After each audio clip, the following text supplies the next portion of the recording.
నిజామాబాద్ నగరంలోని పాలిటెక్నిక్ గ్రౌండ్లో గురువారం ఉదయం స్వచ్ఛత ఈ సేవ కార్యక్రమం మున్సిపల్ పారిశుద్ధ్య కార్మికులు నిర్వహించారు.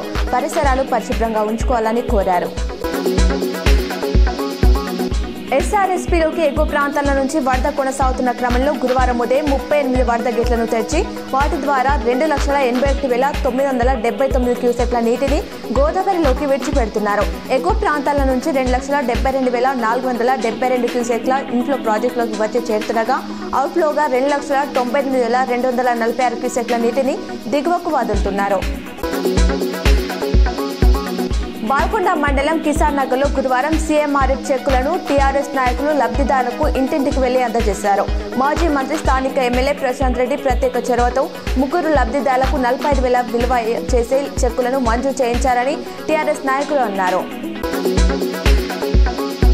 సుదీర్ఘ విరామం తర్వాత ఆర్టీసీలో ఉద్యోగుల భర్తీకి రాష్ట్ర ప్రభుత్వం నోటిఫికేషన్ విడుదల చేసింది. ఉమ్మడి నిజామాబాద్ ఆర్టీసీ రీజియన్ పరిధిలో ఉద్యోగాల ఖాళీలు ఉన్నాయి. నిజామాబాద్ జిల్లాలో 49, కామారెడ్డిలో 30 డ్రైవర్ పోస్టులు ఉన్నాయి.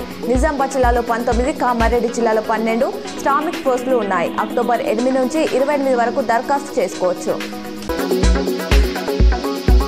మిర్యాలగూడ ఎమ్మెల్యే బత్తుల లక్ష్మారెడ్డి మంచి మనసు చాటుకున్నారు. తన నియోజకవర్గంలోని 1,00,000 మంది రైతులకు 1 బస్తా చొప్పున యూరియాను ఉచితంగా అందజేయాలని సీఎం రేవంత్ కు విజ్ఞప్తి చేశారు. ఈ మేరకు ₹2 కోట్ల చెక్కును ముఖ్యమంత్రికి అందజేశారు. ప్రజాస్వామ్యాన్ని కూని చేసిన వారిని ఈసీ కాపాడుతుందని కాంగ్రెస్ నేత రాహుల్ గాంధీ మీడియా సమావేశంలో విమర్శించారు. ఎన్నికలు జరుగుతున్న కొద్దీ దళితులు, మైనార్టీలు, ఓబీసీలను లక్ష్యంగా చేసుకుని లక్షల ఓట్లు తొలగిస్తున్నారని ఆరోపించారు. కర్ణాటక అసెంబ్లీ ఎన్నికల్లో పెద్ద ఎత్తున ఓట్లను దొంగలించేందుకు ప్రయత్నించారన్నారు.